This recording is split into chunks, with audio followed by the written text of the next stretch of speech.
औज़ुबिल्लाहिमिनश्शैतानिर्रजीम बिस्मिल्लाहिर्रहमानिर्रहीम। अस्सलाम वालेकुम मेरे मोहतरम बुज़ुर्गों, दोस्तों। मेरे भाइयों, कल समीर से थोड़ा सा डिबेट हुई और इस वीडियो में ना ये लोगों का ईमान छीन रहा है। कुरान और कॉन्स्टिट्यूशन के नाम पे, संविधान के नाम पे लोगों का ईमान छीन रहा है कि कुरान पहले या कॉन्स्टिट्यूशन बड़ा। तो मेरे भाई, धार्मिक लोगों के नज़दीक तो कुरान ही बड़ा होता है। धार्मिक लोगों के नज़दीक उनका धर्म ही सबसे बड़ा होता है, चाहे वो हिंदू हो चाहे मुसलमान हो। हिंदू धर्म की किताबों में भी लिखा है, बोले जब जब पृथ्वी पर धर्म बढ़ेगा, अधर्म बढ़ेगा, उनका नाश करने के लिए मैं हर बार जन्म लूँगा, श्री कृष्ण जी ने कहा। समझे? तो धर्म मेरे भाइयों सबसे पहले सबसे बड़ा होता है, और ये लोगों का यहाँ बैठकर ईमान छीन रहा है कुरान और कॉन्स्टिट्यूशन। कुरान वर्सेस कॉन्स्टिट्यूशन, के कुरान अच्छा है या कॉन्स्टिट्यूशन को फॉलो करेंगे। तो बहुत से मुसलमान इस वीडियो में जा रहे हैं, स्ट्रीम में इससे बात कर रहे हैं, और ये ज़रा सी देर में छीन ले रहा है ईमान। ज़रा सी देर में ईमान छीन ले रहा है।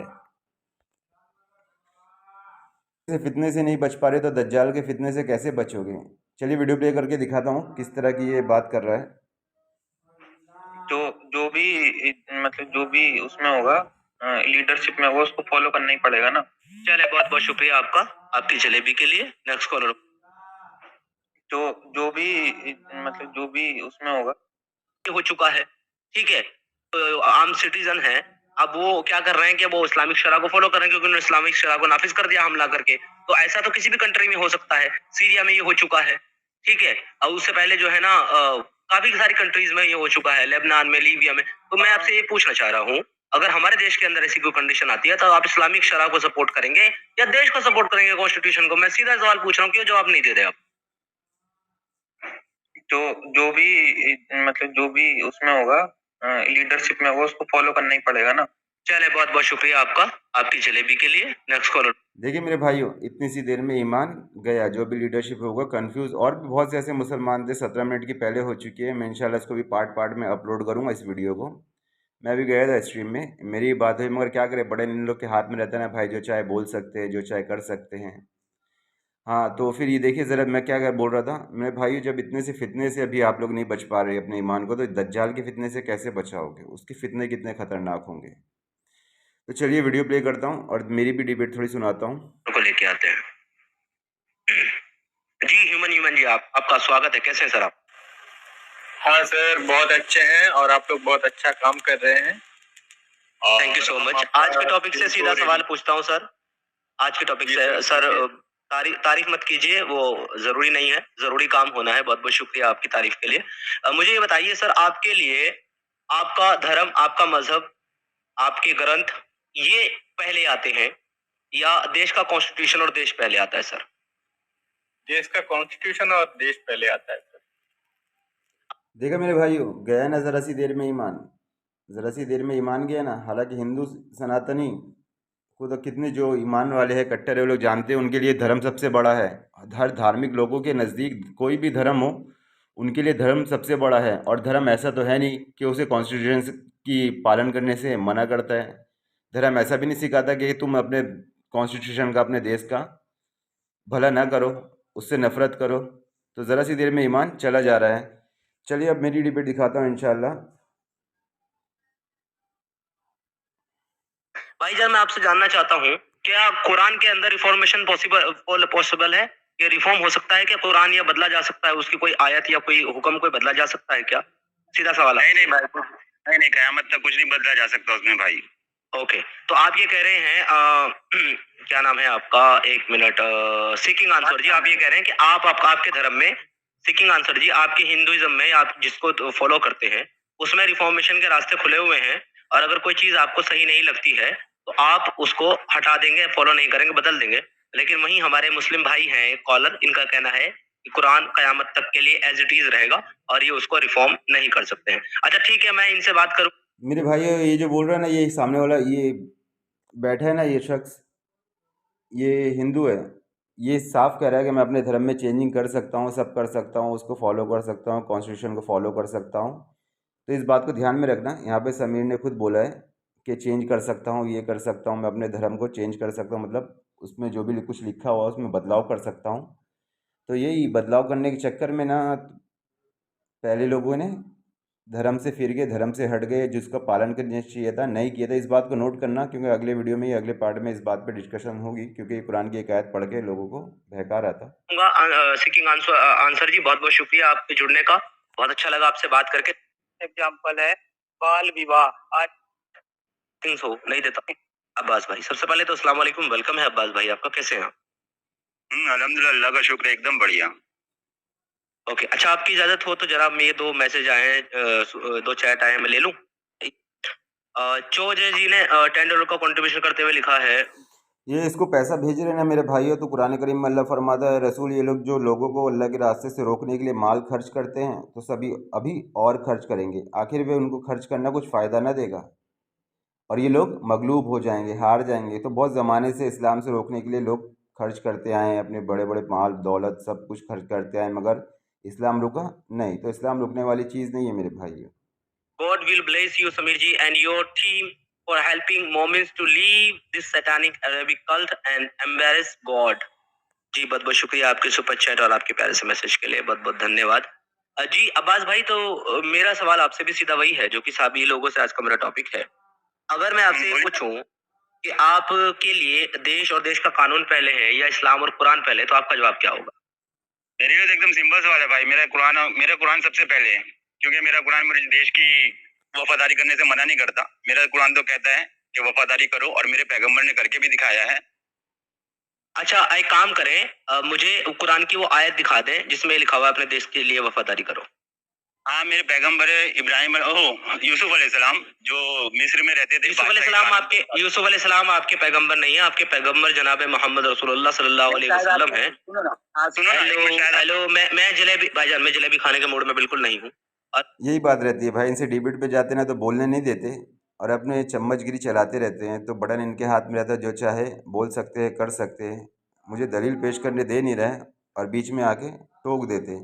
इंशाल्लाह अपनी स्ट्रीम चालू होगी तो जब इंशाल्लाह बराबर बताया करेंगे। मुझे जो है ना, आप यूसुफ मूसा, एक मिनट, नहीं, मैं बोलने दूंगा, लेकिन बोलने वो दूंगा जो सवाल है, जवाब वो देंगे आप, टाइम वेस्ट नहीं करेंगे ना अपना ना मेरा।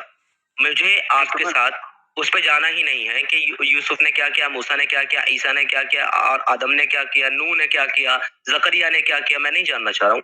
मैं ये जानना चाह रहा हूँ, आप कुरान की यहाँ बात कर रहे हैं और जितना मुझे पता है कुरान यूसुफ अलैहिस्सलाम पे नाजिल नहीं हुआ, जनाब अरबी मोहम्मद रसूलुल्लाह पे नाजिल हुआ है। तो मैं यहाँ बात करूंगा सिर्फ रसूलुल्लाह मोहम्मद रसूलुल्लाह की और बात करूंगा कुरान की। मुझे कुरान के अंदर से आप कोई आयत पेश कर सकते हैं, क्योंकि आपका दावा है कि मेरा कुरान मुझे देश के लिए वफादार रहने की इजाजत देता है। तो क्या मुझे आप कोई एक ऐसी आयत दिखा सकते हैं जिसमें ये लिखा हुआ हो कि ए लोग, ए मुसलमानों, ए ईमान वालों, अपने मुल्क के लिए वफादार रहो? है कोई आयत? हाँ तो अरे मेरी बात सुनोगे? तुम चुप होगे थोड़े 2 मिनट के लिए, ताकि मैं बोल लूं? आप बोले जा रहे, बीच में टोक रहे, मैं अपनी बात पूरी नहीं कर पा रहा। मुझे मेरी बात तो पूरी करने दो। अपनी बात पूरी कर ले, कोई दिक्कत नहीं सर। मैं खाली चुप हो जाए, मैं अपनी बात पूरी कर दूं। पहली बात तो आपको शायद कुरान का इल्म नहीं है। कुरान करीम में अल्लाह ताला फरमाता है, मोमिन हर पैगंबर पर ईमान रखता है और सारी किताबों पर ईमान रखता है, फरिश्तों पर ईमान रखता है। अगर इनमें से एक भी मोमिन किसी चीज से भी इनकार कर दे तो वो काफिर हो जाए।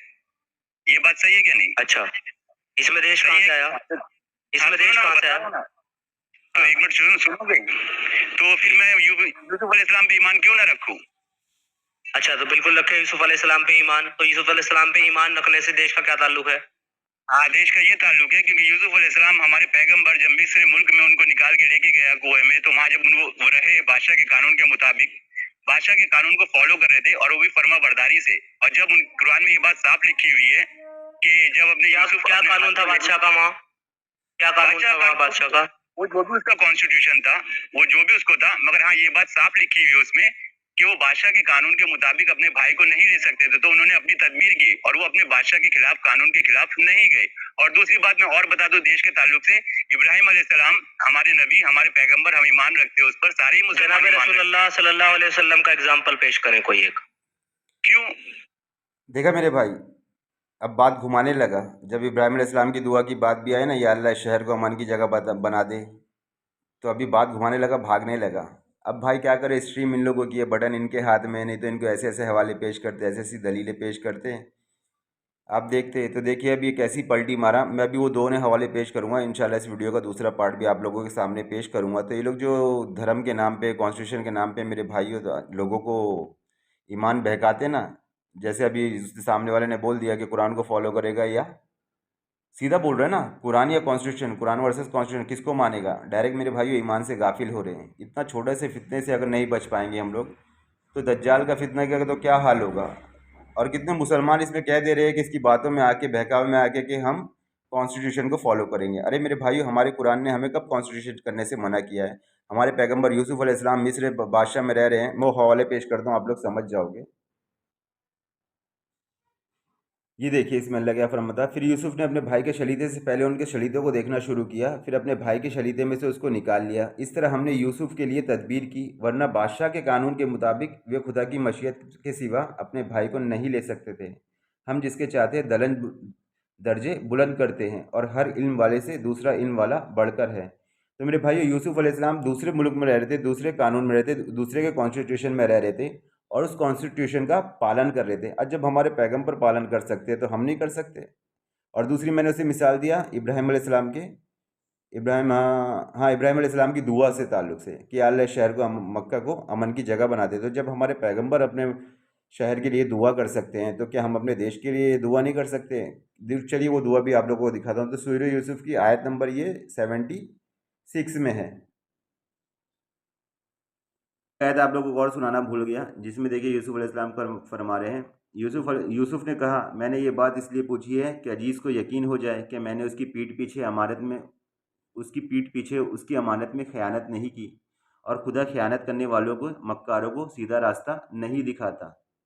क्या कह रहे हैं? कि मैंने बादशाह की अमानत में ख़यानत नहीं की। दूसरे मुल्क में है ना भाई, दूसरे के यहाँ रह रहे हैं, तो यहाँ से हमें पता चल रहा है कि दूसरे के मुल्क में भी कैसे रहा जाता है, कि अमानत में ख़यानत नहीं की। हमारे नबी ने दूसरे के कॉन्स्टिट्यूशन में रह के दिखाया। वतन के ताल्लुक़ से, वतन की मोहब्बत के ज़रिए से जो कुरान वर्सेस कॉन्स्टिट्यूशन चलता है, बहुत सी जगह पे ऐसे टॉपिक चलते हैं, खाली ईमान छीनने का ज़रिया है। अब देखिए, कुरान वर्सेस कॉन्स्टिट्यूशन मतलब कुरान या कॉन्स्टिट्यूशन। तो मेरे भाइयों, हमें कुरान कॉन्स्टिट्यूशन का पालन करने से मना नहीं करता है। तो ऐसा ना बोला करें कि कॉन्स्टिट्यूशन नहीं, पहले मेरा धर्म। धर्म मेरे भाइयों सब चीज़ से बढ़कर है, धर्म से बड़ा कुछ भी नहीं, उसके बाद सब कुछ।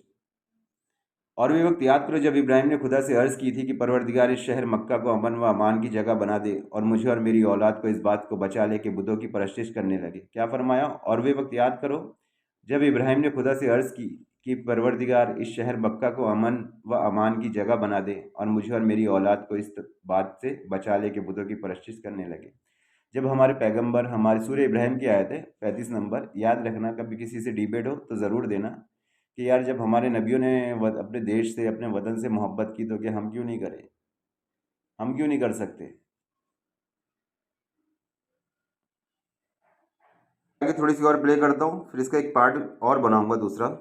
मोहम्मद रसूलुल्लाह के ऊपर वो आपके अकीदे के मुताबिक। अभी आप चुप हो गए, मैं बोलूं अपनी बात, और मुझे मालूम है मैं तुम आपसे कभी नहीं तुम हेलो मैं आपसे क्या कह रहा हूँ, मेरे पास बहुत कम वक्त है, मुझे जलेबी नहीं चाहिए। मैं बोलने तो दो। बोलने तो वही तो भाई, तो तुम यूसुफ पे क्यों जा रहे हो भाई? मैंने तुमसे एक सवाल किया, एक मुतालबा किया मेरे प्यारे भाई। मुझे टाइम पे चला हेलो जाता हेलो हेलो आगा। तो मेरे भाई, ये देखा आप लोगों ने कि बोलने तो दे नहीं रहा भाई। इसकी स्ट्रीम में जो चाहे कर सकता है, बोलना चाह रहा हूँ, मेरी दलीलें देने का मौका ही नहीं दे रहा है, बकवास कर रहा है। किस तरह से देख रहे हैं ना आप लोग? थोड़ी सी वीडियो प्ले करता हूँ, जो मैंने दलील दी इसको वो बताता हूँ। पता है एडम कभी अपनी शक्ल नहीं दिखाता, ये देख लो कौन। साथ इस किताब के मुताबिक, यानी कि कुरान के मुताबिक, कुरान जो कहता है उसके मुताबिक जिहाद करो इन काफिरों के साथ। एक्स मुस्लिम सबीर के भेज में आदम बैठा है भाई, अच्छे अच्छे से जानते तुम की, अच्छे अच्छे से नस से वाकिफ है। तो मेरी बात सुनना, कुरान सुनना भाई, मैं सुना रहा हूँ ना, तेरे को बता रहा हूँ ना मैं। जो तुम्हें पता है एडम कभी अपनी शक्ल नहीं दिखाता, ये देख लो कौन बैठा है। अरे चल, कोई बात नहीं। हाँ हो गई, कोई बात नहीं। हेलो, भागो नहीं। अभी जो क्लेम किया उसके लिए सॉरी बोलो, पहले सॉरी बोलो, तो आगे बात होगी। क्यों बोलूं? कैसे? अबे मैं समीर बैठा हूँ तुम्हारे सामने, इसलिए सॉरी बोलोगे तुम, क्योंकि तुमने मुझे झूठा इल्जाम लगाया मेरे ऊपर। हाँ चल, उसके लिए सॉरी। चल, थैंक यू। हाँ चलो, बात करते हैं अभी। तुम्हें इस्लाम सिखाते बात करते हैं। मुझे हाँ, इस्लाम सिखाइए, मुझे कुरान की आयत दीजिए। हेलो, मुझे कुरान की आयत दीजिए प्लीज। तुम्हारी शान में पेश करता हूँ कुरान की एक आयत। जी तो मेरे भाइयों, पेश करूँ क्या? जी प्लीज पेश करें सर, कुरान की आयत पेश करें। जो भी मुसलमान ना एक्स मुस्लिम ना इस्लाम से फिर जाता है, इस्लाम से हट जाता है, उनकी शान में अल्लाह ताला कुछ कुरान करीम में फरमाता है, और वो यूं फरमाता है कि भला तुमने उस शख्स को देखा जिसको हमने अपनी आयतें अता की थी, उसने उनको ताड़ दिया, फिर शैतान उसके पीछे लगा तो वो गुमराहों में हो गया। अगर हम चाहते तो इन आयतों से उसके दर्जों को बुलंद कर देते, मगर वो तो पस्ती की तरफ मायल हो गया और अपनी ख्वाहिशों के पीछे चल पड़ा। तो उसकी मिसाल कुत्ते की सी हो गई, सख्ती करो तो भी जुबान निकाले रहे, यूं ही छोड़ दो तो भी जुबान निकाले रहे। यही मिसाल उन लोगों की जिन्होंने हमारी आयतों को झुटलाया, तो उनसे एक किस्सा बयान कर दो ताकि वो फिक्र करे। तो एक्स मुस्लिम समीर, मुसलमान ना सारे पैगंबरों पे ईमान रखता है और सारी किताबों पे ईमान रखता है, और एक से भी हट जाएगा ना और तो काफिर हो जाएगा। और यूसुफ अलैहिस्सलाम भी हमारे पैगंबर है, और इब्राहिम अलैहिस्सलाम भी हमारे पैगंबर है, और कुरान करीम में साफ इब्राहिम अलैहिस्सलाम भी मक्का शहर में दुआ मांग रहे हैं, या अल्लाह इस शहर को अमन की जगह बना दे। जब वो अपने शहर के लिए दुआ मांग सकते हैं, तो हम अपने देश के लिए, हिंदुस्तान के लिए क्यों नहीं दुआ मांग सकते? बिल्कुल बिल्कुल मांग सकते हैं दुआ ना मांगे। जी। आपकी बात कंप्लीट हो गई। हेलो, आपका खुतबा कंप्लीट हो गया हो तो मैं जवाब दूं? खत्म नहीं हुई अभी खुतबा देने के लिए नहीं बुलाया आपको। तो वही बोला ना भाई, बटन इनके हाथ में है, हमारी दलीलें देने तो देते नहीं है। इंशाल्लाह इसका दूसरा पार्ट भी बनाऊंगा। तो मेरे भाइयों, कहने का मतलब ये है कि जिस तरह से कुरान और कॉन्स्टिट्यूशन के नाम पे बहुत सी ऐसी स्ट्रीम चल रही है, ये एक शैतानी फितना है कि तुम्हारा ईमान छीन लिया जाए। रसूलुल्लाह से दलील दो कि क्योंकि यूसुफ तुम्हारे पैगंबर नहीं है, इब्राहिम तुम्हारे पैगंबर नहीं है। तो देखिए इसमें कुरान में क्या फरमाता है अल्लाह ताला। रसूल इस किताब पर जो उनके परवरदिगार, सूरह बकरा की आयत है ये, सूरह आल इमरान मत समझना, क्योंकि सूरह आल इमरान नीचे से चालू हुई है। सूरह बकरा की लास्ट आयत है। और इस आयत को ना जब आदमी मर जाता है ना, मुसलमान जब मर जाता है, उसकी कब्र पर पढ़ी जाती है। रसूल उस किताब पर जो उनके परवरदिगार की तरफ से उन पर नाजिल भी ईमान रखते हैं, और मोमिन भी सब खुदा पर और उसके फ़रिश्तों पर और उसकी किताबों पर और उसके पैगंबरों पर ईमान रखते हैं, और कहते हैं हम उसके पैगंबरों में किसी में कुछ फ़र्क नहीं करते, और ये खुदा के से अर्ज़ करते हैं कि हमने तेरा हुक्म सुना और कबूल किया। ए परवरदिगार, हम तेरी बख्शिश मांगते हैं और तेरी तरफ लौट कर जाना है। यहाँ पे क्या बात आई, मोमिन क्या कह रहे हैं, सब खुदा और उसके फ़रिश्तों पर ईमान रखते, फ़रिश्तों पर, उसकी किताबों पर और उसके पैगंबरों पर ईमान रखते हैं, और कहते हैं हम उसके पैगंबरों में किसी में कुछ फ़र्क नहीं करते। और क्या, उसके पैगंबरों में किसी में कुछ फ़र्क नहीं करते। तो हमारे भाई जैसे इब्राहिम अलैहिस्सलाम, यूसुफ अलैहिस्सलाम, मैंने कहा हमारे पैगंबर है, तो क्या अगर कुरान करीम में उन लोगों की अल्लाह ताला ने मिसाल बयान फरमाई है, और हम कुरान का पालन करने वाले, कुरान का मानने वाले, बेशक हम उनकी शरीयत पे नहीं चलते, रसूल अल्लाह सल्लल्लाहु अलैहि वसल्लम की शरीयत पे चलते हैं, तो ऐसा ही नहीं है कि हम उनको नहीं मानते, कि उनकी बातों पे अमल ना किया जाए। करना पड़ता है। कुर्बानी हम किसके उस बेस पे करते हैं? इब्राहिम अलैहिस्सलाम की सुन्नत पे करते हैं ना। हाँ, तो इन जैसे फितनों की बातों में ना आया करें मेरे भाई। तुम लोगों को बोलता हूँ ना मैं, शैतान ना हमारी जान का दुश्मन, ना माल का दुश्मन, शैतान हमारे ईमान का दुश्मन। ए परवरदिगार, हम में तेरी बख्शिश मांगते हैं और तेरी तरफ लौट कर जाना है। खुदा किसी शख्स को उसकी ताकत से ज़्यादा तकलीफ नहीं देता। अच्छा काम करेगा तो उसे उनका फ़ायदा मिलेगा, बुरा करेगा तो उसे नुकसान पहुंचेगा। ए परवरदिगार, हम में से भूल चूक हो गई हो तो हमारी पकड़ न करना। ए परवरदिगार, हम पर ऐसा बोझ ना डालना जैसा तूने हमसे पहले लोगों पर डाला था। ए परवरदिगार, जितना बोझ उठाने की हम में ताकत नहीं, उतना हमारे सर पर ना रखना। ए परवरदिगार, हमारे गुनाहों से दरगुजर कर और हमें बख्श दे, हम पर रहम कर। तू ही हमारा मालिक है और हमको काफिरों पर गालिब फरमा।